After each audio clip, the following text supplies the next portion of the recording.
Hey folks, this is Matt once again. Welcome back to another review. This one's thanks to Till from Germany, who he has sent me a lot of stuff, which I'm very thankful for. It's very humbling.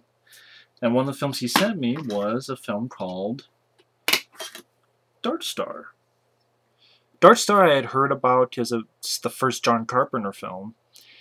I know the film at one time was a student film made for around, I think ultimately the budget was around $60,000.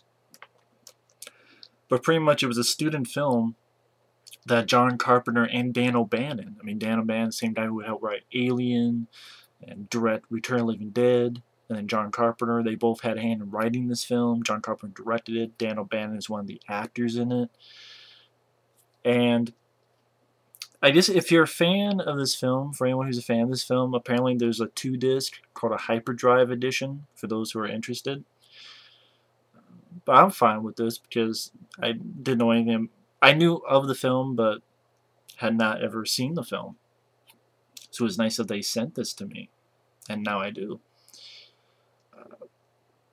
Dark Star, again, it was a student film. It was a little over an hour long, and then I guess they showed it in a couple festivals, among other stuff. And a producer said, hey, you know, this could work. You film a couple scenes, about 10 or 15 minutes of scenes, get it to the appropriate length of a feature film, and then, okay, alright, let's have it released in theaters. So it went from, wow, they did a lot for a student film, to, oh wow, this is a feature film. It's not. It was a big mistake because, okay, it's a student film, but it's not going to be able to compete with the big films that are coming out. I mean, this was 1974, I believe. And also, from what I understand, this was advertised as a serious film, but it's really more of a comedy, black comedy sort of thing. So I think people thought it was a serious film. They're like, wait a minute, because there's a scene like Dan O'Bannon's character has an alien that they found, which is pretty much a fucking beach ball with claws that's chasing. He's chasing after it. In fact, for what I heard, Dan O'Bannon took that and then reworked it from comedy to horror and sort of a basis for Alien. And it was weird as watching this film. There's a couple sound effects of the ship that I swear they reused for Alien. And also there's a computer called Mother with a female voice. Which, I bet that was used for Alien. And lo and behold, there's a guy who does the knife on his hand game, like Aliens. So his words like, wow, how many people's, like James Cameron and Ridley Scott, did they see this film and take some stuff? Like, did James Cameron see this stuff and, you know, the knife thing? And I just thought it was kind of, interesting. But at the end of the day, I know I'm sure a lot of backstory behind the film, because I know John Carpenter had problems with the producer. Apparently there's a shot where on a screen it says, fuck, who the hell is the guy? Jack Harris. Because I don't think he was the producer, but he's the guy who was going to help distribute it. And they got Carpenter was getting some shit from this guy, Jack Harris.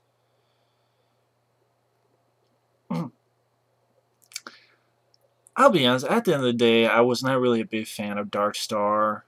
I mean, I got what they were going for, but I respect it for what it was. You know, it was a student film that John Carpenter, and for a student film, is pretty good for a student film. I mean, you look at what they accomplished for a student film, it's pretty good.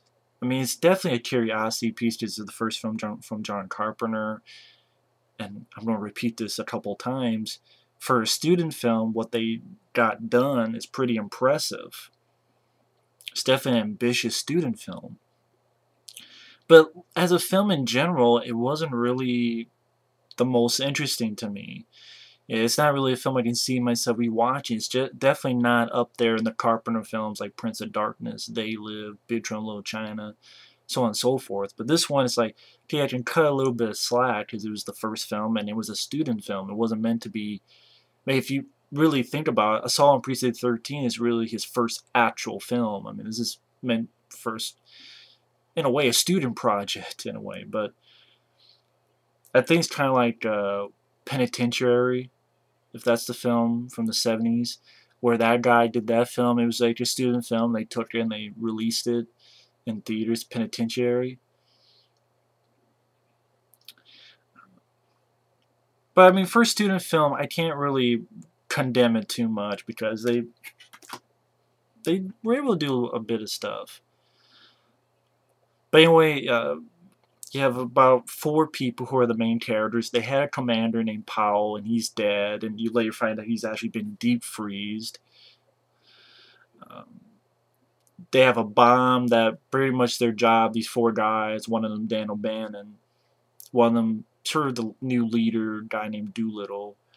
These 4 guys go around looking for unstable planets, and if they're unstable for one reason or another, they drop a bomb and destroy the planet. And you have one guy who is sort of always wants to be in this little dome bubble, and he just always sits there because he can watch the galaxy go by. Apparently they've been out there 20 years, but they've only aged 3 years. The bomb is actually artificial intelligence bomb, so the bomb talks. And I swear when the bomb talks, at times it sounds like the Micro Machines guy. Maybe that's just me.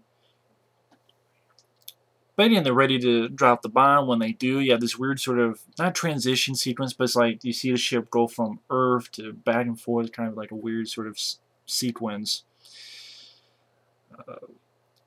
And then you have this song called Benson, Arizona. I'm not sure how to describe the song. For some reason, the song kind of reminds me of that song in Natural Born Killers. It's like the guy who sings is sort of that tone of voice. It's like not quite a country song, not really, but at the same time has this sort of tone of a country music, maybe country music, but has a deep voice, Benson, Arizona, whatever the hell.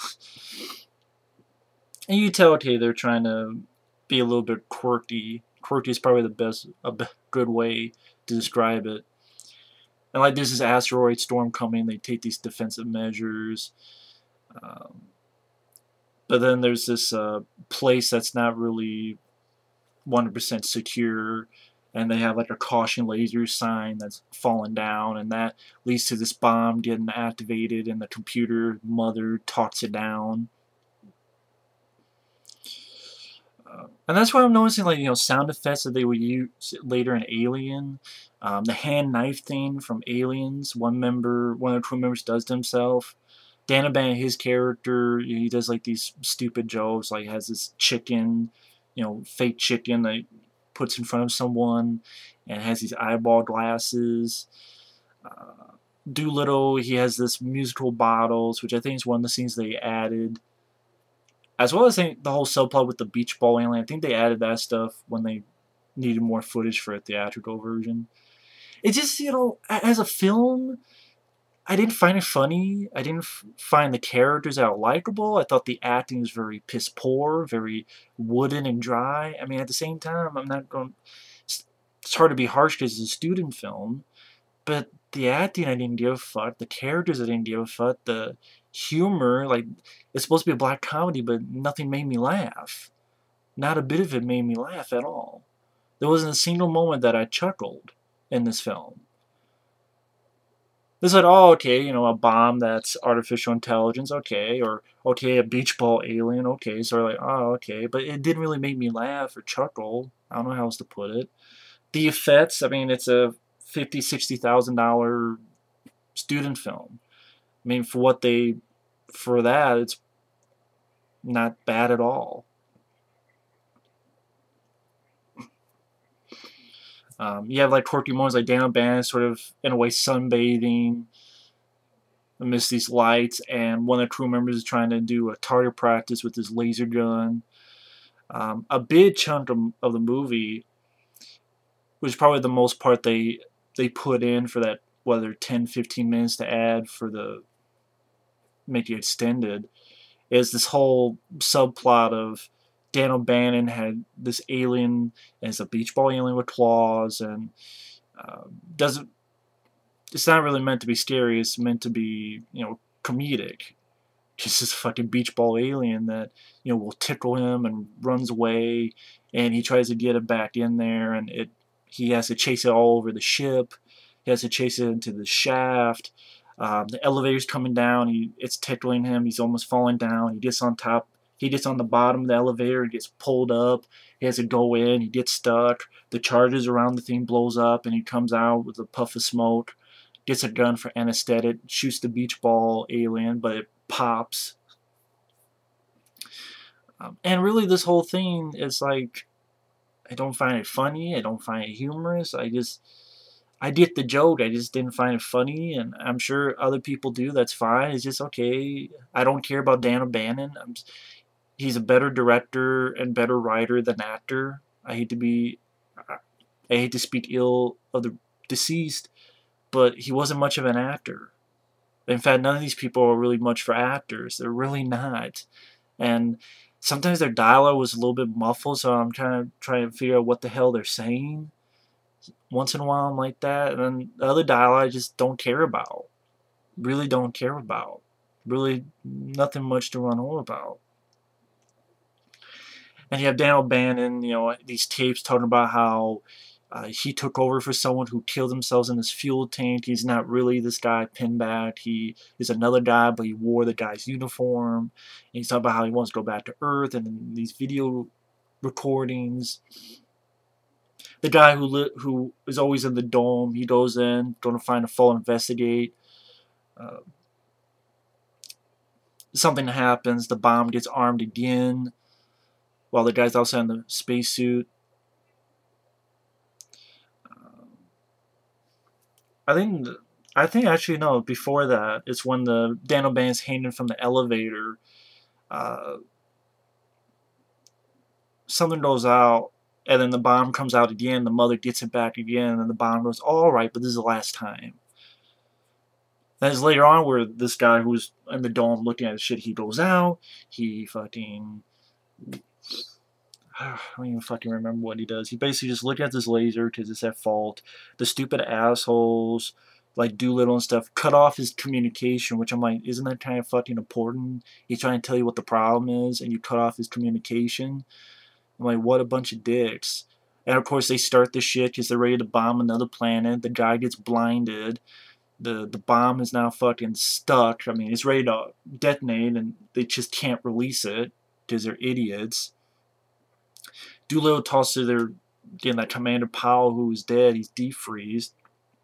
So he's like frozen in ice, but yet they can still talk to him.